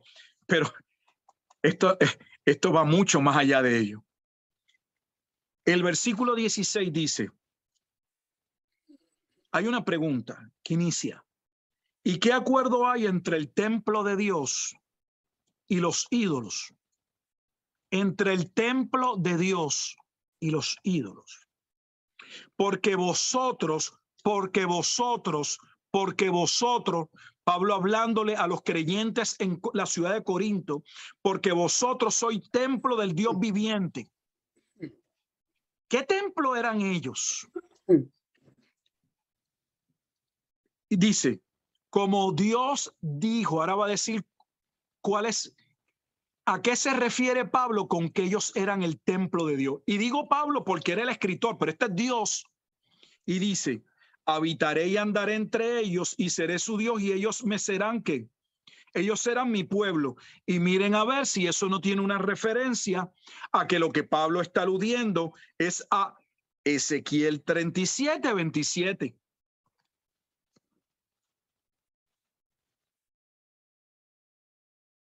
Ezequiel capítulo 37,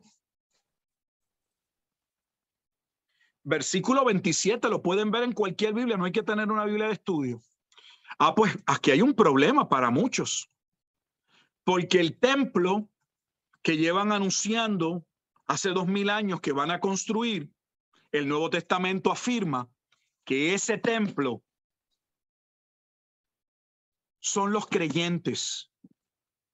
Y eso no solo Pablo lo anuncia en 2 de Corintios capítulo 6, versículo 16, es lo que Pedro dice en 1 de Pedro, en el capítulo 2, cuando claramente dice que Cristo es la piedra angular, piedra preciosa, desechada por los arquitectos, pero que ha venido a ser la piedra del ángulo, y que nosotros los creyentes somos también piedras de ese edificio. En otras palabras, que la iglesia era el templo de Dios.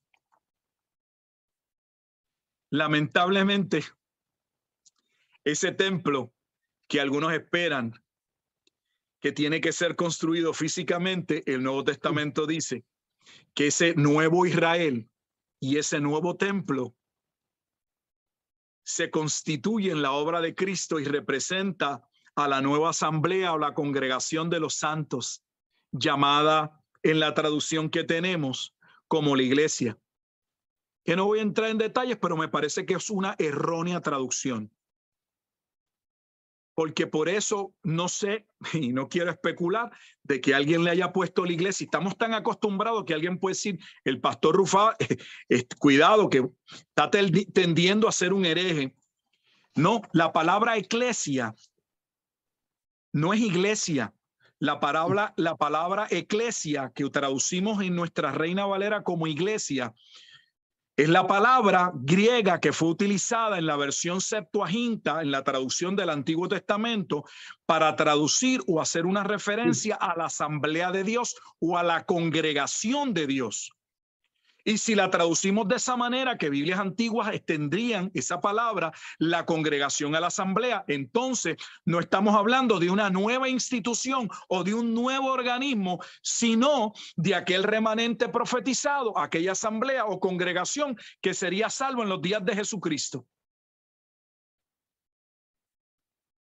Pero algunos se amparan entonces del término iglesia y dicen, pero esa iglesia no aparece en el Antiguo Testamento.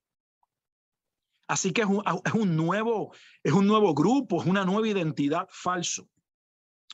Bueno, pastor, creo que he dicho muchas cosas hasta aquí. Entiendo que muchísimas, todas relacionadas.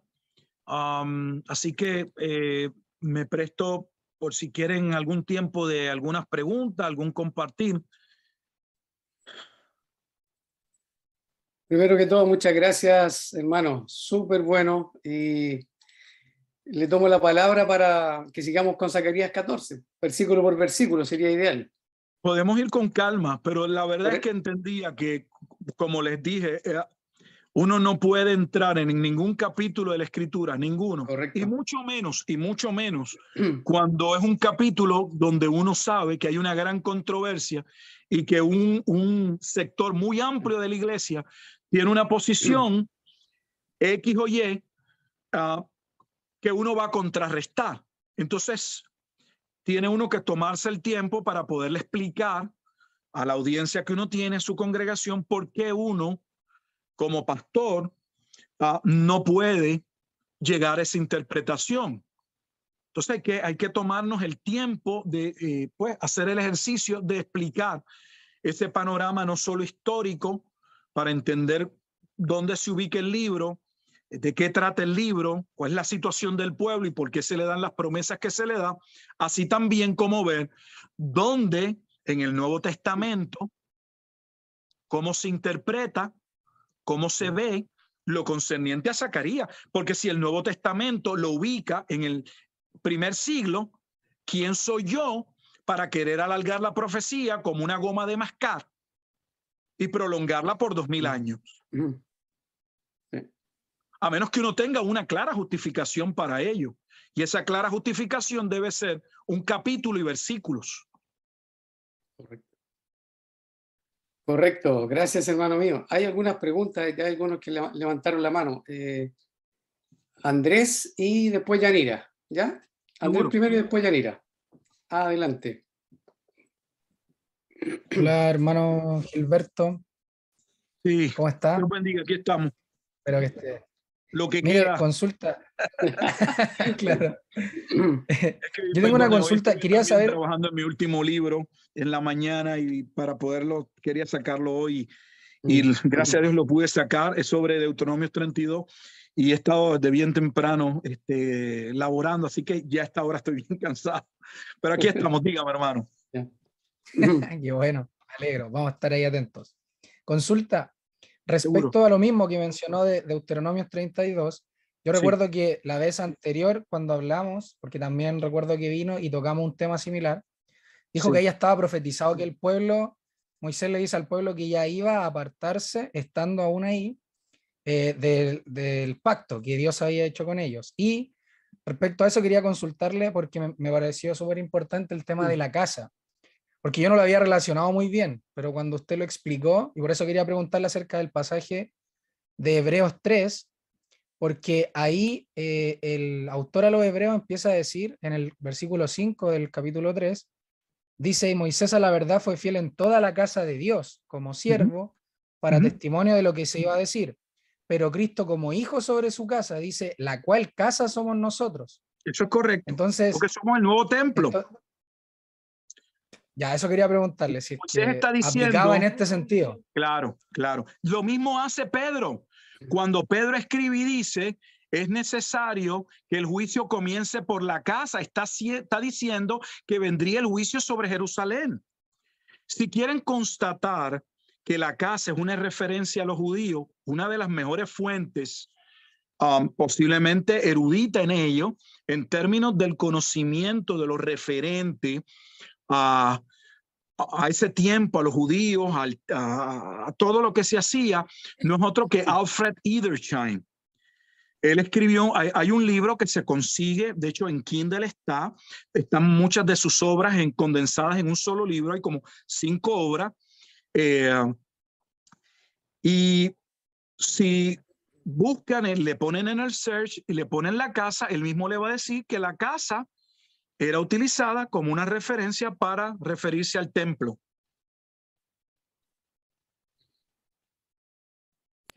Ya, hermano, sí, por eso me Muy bien. interesaba, porque como usted lo ligó, entonces yo decía, claro, en este tiempo entonces, muchos lo tiran al futuro, el tema cuando se habla de la casa, etcétera, entonces como si fuera, y por eso quizá había tanto miedo, muchas veces yo veía en el pueblo del Señor con el tema de la tribulación.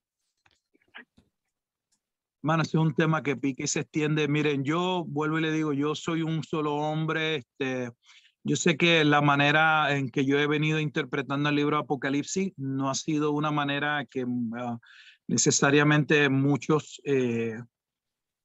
llegan a esa conclusión, pero al menos yo les puedo decir delante de Dios que ha sido el proceso de darme a la tarea de estudiar con profundidad las escrituras y sobre todo en el algor o en el rigor de pues los estudios que estoy llevando doctorales, de constatar las evidencias. Y yo me he encontrado con un sinnúmero de cosas que la iglesia ha venido afirmando y muchos comentaristas y que no existen, que son falsas. Y da vergüenza. Um, eh, Déjame darte un dato, ya que estamos en hebreo y escucho la otra pregunta. Ya que muy bien puntualizaste que el libro de Hebreos habla de la casa como siendo nosotros. Y mencionaste, y es cierto, yo lo recuerdo, que en la última intervención yo hablé de la profecía, algo de la profecía de Deuteronomio capítulo 32. Que si yo te muestro que en el capítulo 10 se hace referencia a que estaban cerca del juicio, del día de la venganza. Fíjate, yo no me preparé para esto, pero mira cómo podemos ir en esta carta, no tengo que ir a otra, dentro de la misma carta, Hebreos capítulo 10, y me gustaría que podamos mirar cuando se asevera, vamos a ver,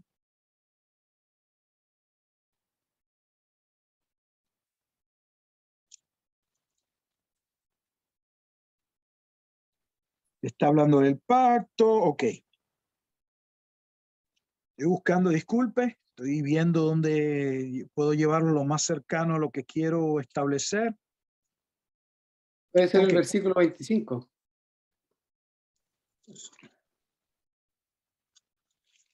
Déjeme ver si me ayudó y me coloca.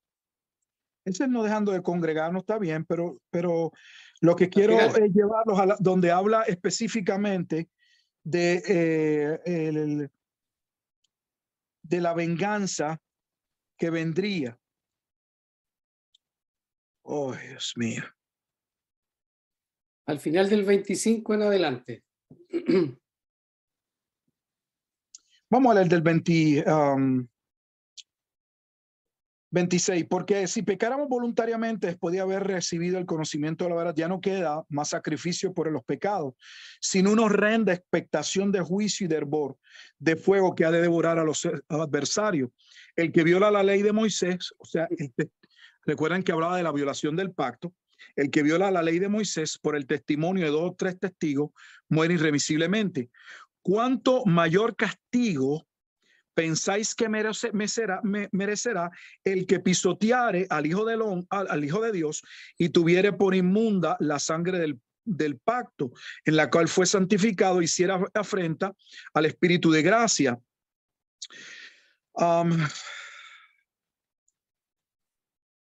Ok, el 30. Pues conocemos, ahora bien, mira lo que dice. Él no dice como si está hablando de algo que ellos no entiendan. Pues conocemos al que dijo, mía es la venganza, yo daré el pago, el día de retribución, dice el Señor. Y otra vez el Señor juzgará a quién. El Señor juzgará a quién. A su pueblo. Y miren a ver si no hay una referencia a Deuteronomio 32:26.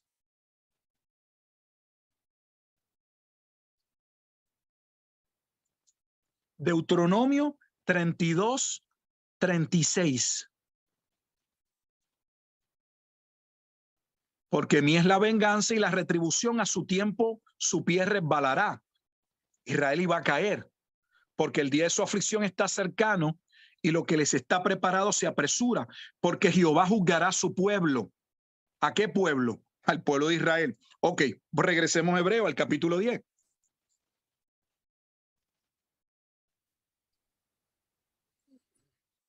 En el capítulo 10, ahora vamos a ir al versículo 37.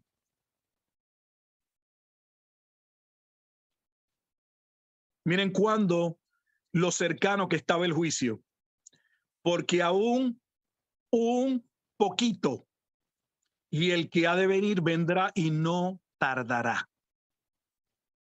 ¿Les parece que el autor de Hebreos le está advirtiendo a los hebreos de que debían mantenerse en la fe? Porque el día de venganza estaba cerca y lo coloca de aquí a un poquito, el que ha de venir vendrá. Y ese poquito son 2000 años. Con toda honestidad, no corresponde a ello. No sé si hay alguna otra pregunta o algún comentario. Yanira ahí está impaciente por preguntar. Sí. Adelante, hermano. Gracias, Pastor Gilberto, mucho gusto. Un placer. Gracias. Mire, estábamos tocando Apocalipsis 20 Sí. hace un momento, en donde habla del milenio y alcancé a ver Sí. de Gog y Magog. Sí. Entonces yo lo que yo aquí me doy cuenta es que Gog y Magog está pasando el milenio, pero mucha gente actualmente, muchos hermanos están diciendo que ya estamos en Gog y Magog por el conflicto de Rusia y Ucrania. ¿Nos podrá hacer algún estudio de eso o explicarnos un poco? Mira, es sencillo. Digo algo sencillo, pero no es sencillo. Dije que habían 2 ciudades, que había 2 juicios. Que Apocalipsis presenta 2 juicios. De hecho, Apocalipsis tiene 22 capítulos. Tiene una parte introductoria, comienza en el capítulo 1, capítulo 2 y 3, el mensaje a las 7 iglesias, capítulo 4 y 5, una visión del cielo, una antesala al juicio.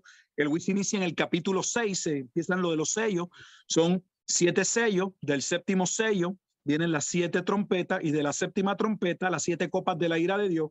Y ese juicio finaliza contra la gran ciudad en el capítulo 19, donde Satanás va a ser entonces apresado. Así inicia el capítulo 20 por un periodo de 1000 años. Y cuando se cumple el periodo de 1000 años, sea literal o no literal, va a ser suelto, vuelve a engañar a las naciones y entonces las prepara contra Gog y Magog. Gog y Magog no es la batalla de Gog y Magog, no es la misma batalla que se menciona en el capítulo 16, porque en el capítulo 16 habla de una batalla, pero la batalla que se menciona en el capítulo 16 es la batalla de Armagedón. La batalla de Armagedón es una batalla que tanto la del capítulo 16 como la del capítulo 20 hacen referencia a sucesos que habían ocurrido en la historia. Para poner ese contexto y ese escenario y decir, va a ocurrir algo semejante, parecido a lo que ocurrió en la batalla en el lugar llamado de Armagedón. Yo les puedo decir, si gustan, en mi canal, yo tengo 52, 54 videos que hice del libro de Apocalipsis. Está todo el Apocalipsis explicado. Y creo que lo referente al capítulo 16 está explicado en 2 videos. Cada video es de 1 hora. Yo les garantizo de que si prestan atención, creo que hice un buen ejercicio en explicar qué significaba Armagedón, que no es lo que han venido diciendo, y Gog y Magog, que entiendo, ahora todo el mundo está diciendo que estamos en el final del mundo, porque estamos en la batalla de Gog y Magog, por lo de Putin, por la situación de Ucrania. Yo no sé si estamos en... Nadie sabe el día y la hora en que va a suceder la segunda venida de Jesucristo. De hecho, si han escuchado lo que yo he dicho con atención, Apocalipsis trata principalmente del juicio contra Jerusalén. Sí. Por lo tanto, Apocalipsis casi ni toca la segunda venida de Jesucristo. Vuelvo y les digo, y lo pueden buscar y corroborar, no existe la palabra parusía, que es la palabra que todo el mundo alega que es exclusiva o sinónimo exclusivamente de la segunda venida. No solamente ello, sino que no aparece un evento particular de la segunda venida. Nosotros venimos diciendo, y cuando digo me uno al cristianismo, que es en el capítulo 20, al final del milenio, cuando viene esa última confederación de naciones, que el diablo viene tras ella, y viene tras ella no tiene que ser de manera personal, sino que está detrás de lo que se está confabulando. Entonces viene un ataque contra la iglesia. Y allí no se dice cuánto le toma unir a las naciones. Allí no se dice cuál es el tipo de ataque o cuál es la indisposición en la que él coloca estas naciones contra la iglesia. No lo dice. Solo dice que cuando va a dar su momento, no sé, de intervenir para destruir a la ciudad, Dios interviene, sale fuego de su boca y los consume. Y a ese solo momento, un versículo, o si quiere ver la parte del 7 hasta el 9, a eso es lo que le llamamos la segunda venida, que da paso entonces a la resurrección de los muertos, al juicio ante el gran trono blanco y al establecimiento del periodo eterno o la gloria consumada del cielo nuevo y la tierra nueva. Y así finaliza Apocalipsis. Okay. Entonces no estamos en el inicio de Gog y Magog todavía.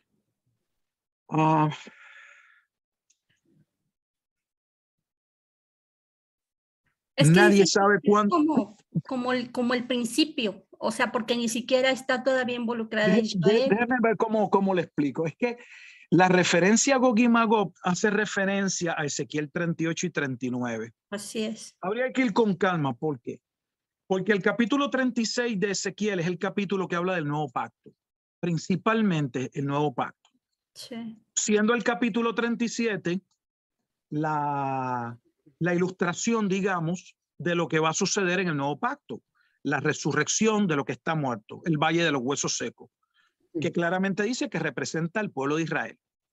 y que Dios le profetiza o le habla al profeta, ¿tú crees que estos muertos, estos huesos secos podrían venir a la vida? Obviamente, si Dios interviene, pueden venir a la vida. Y una vez se da eso, entonces viene lo concerniente a Gog y Magog, que está en el capítulo 38 y 39.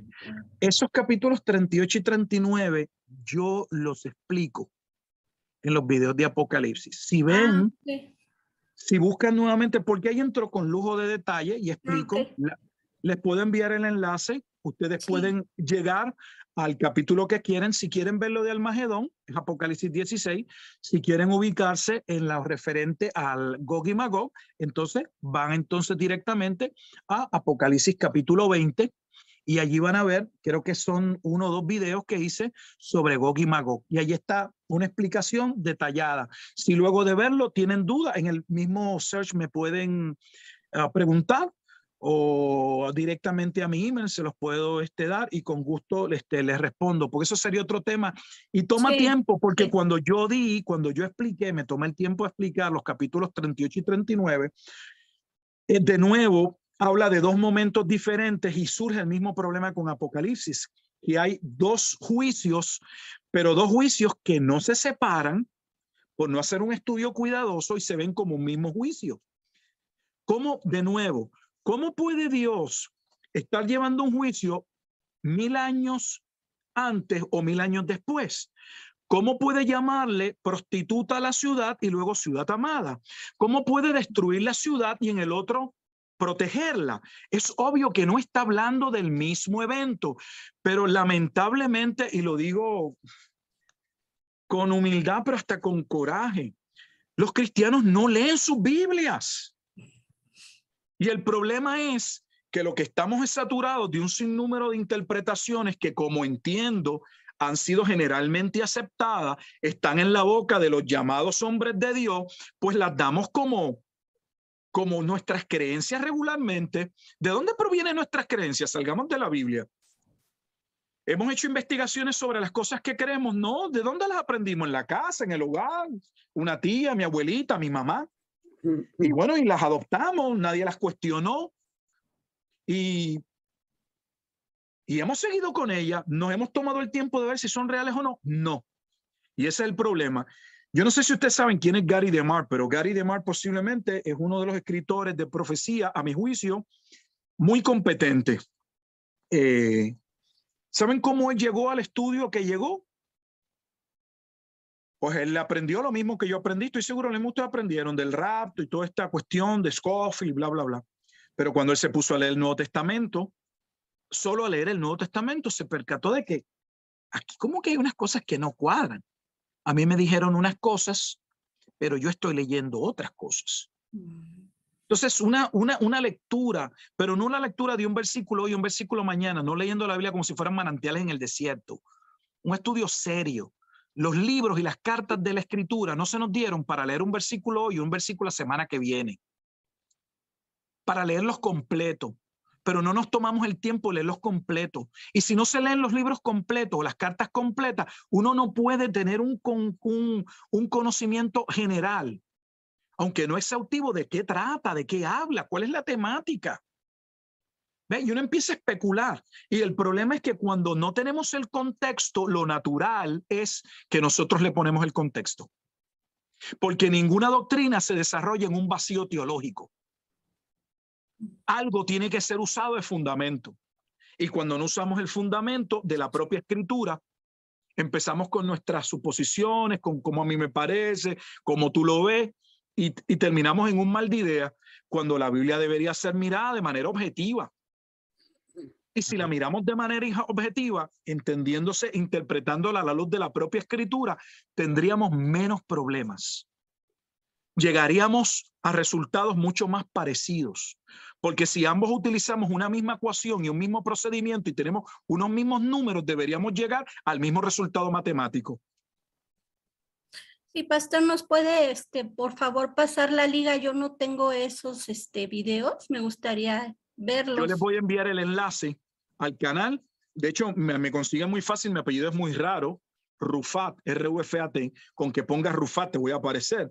Pero si ponen mi nombre en YouTube, Gilberto Miguel Rufat, Yo les voy a enviar como quiera el enlace, me vas a encontrar rápidamente. Rufato. Y hay una ¿cómo se llama? Hay uno de los listados, no sé cómo es que se especifica, donde dice que hay una serie de videos y hay una de las series de videos es sobre Apocalipsis, como hay uno sobre Daniel. Las listas de reproducción. Listas de reproducción. Es correcto, gracias, así mismito. Hay una lista de reproducción de Apocalipsis. Gracias, pastor. Muy bien. Ok, muchas gracias, hermano Gilberto. A ver si nos ponemos de acuerdo para que cuando tenga tiempo, sé que está muy ocupado, Sí. a ver si nos concede una vez más estar con nosotros. Hermano, sí tengo tiempo. Han pasado varias cosas. Aprovecho para excusarme con usted públicamente. En primer lugar, tuve que cambiar de celular, de compañía de celular, y aunque pude mantener mi número de teléfono, al cambiar de compañía de celular, cambié uno de los celulares, tuve que tener un celular nuevo, y al tratar de pasar mis datos, no todos pasaron. Una de las cosas que no pude usar fue la cuenta que tenía de WhatsApp anterior. Entonces perdí contacto con muchas personas porque tenía un número de teléfono que yo no lo recordaba, no podía, te pide como que te identifique, y bueno, tuve que abrir una nueva cuenta. Encima de eso también pasé por ese proceso de mudanza. En el área que estoy es un área rural, y encima de eso, no sé si pueden mirar aquí atrás, estoy fuera de mi casa, donde vivo, es una casa de metal.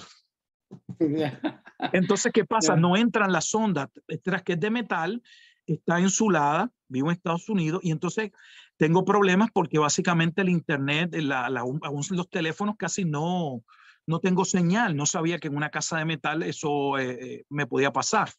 Así que he tratado de buscar una compañía que me dé aquí y no tengo. Entonces eso me ha cohibido un poco de estar en las redes. Lo que hago por lo general es que trato de grabar los videos.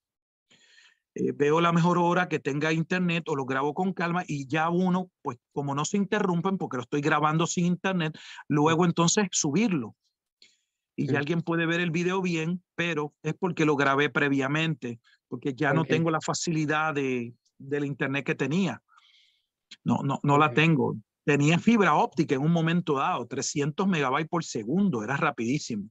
Y llegué aquí, lo que me daban eran 12. De 300 a 12. O sea, era lento, lentísimo, tortuga parado. O sea, no funciona.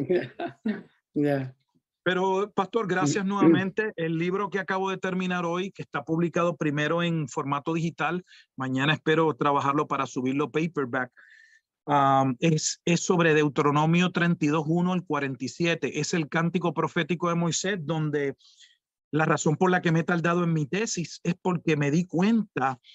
Mi tesis era sobre el capítulo 17 y 18 de Apocalipsis, sobre quién era realmente la gran ramera, donde yo voy a concluir que es la gran ciudad de Jerusalén. Correcto.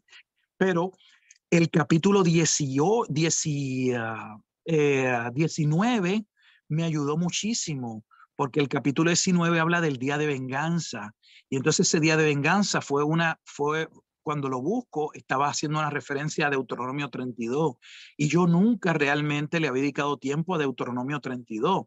Y de hecho, hice lo que acabo de decir con usted. No es que leí Deuteronomio 32, leí varias veces el libro de Deuteronomio para entender por qué ese libro es tan citado.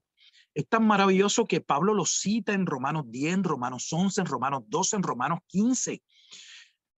Y Pablo lo usa para afirmar su ministerio. Aquellos que atacaban a Pablo, Pablo le decía: no, yo estoy cumpliendo con el ministerio que Moisés ya había hablado, de que los gentiles serían llamados a salvación. Cuando Pablo dice y habla en el capítulo 11 de que los judíos estaban siendo sometidos a celos, Dios los estaba provocando a celos con los gentiles, la base de ese pasaje es Deuteronomio 32. Entonces ahí me di cuenta de que yo tenía que parar y tenía que estudiar. Entonces este libro, que es un libro pequeño, un libro de unas, no sé, 80 páginas, es solo sobre Deuteronomio 32, explicando la importancia del cántico profético de Moisés, y resumo estableciendo, que es la profecía base de la cual todas las demás profecías van a tomar, ya que esa profecía de antemano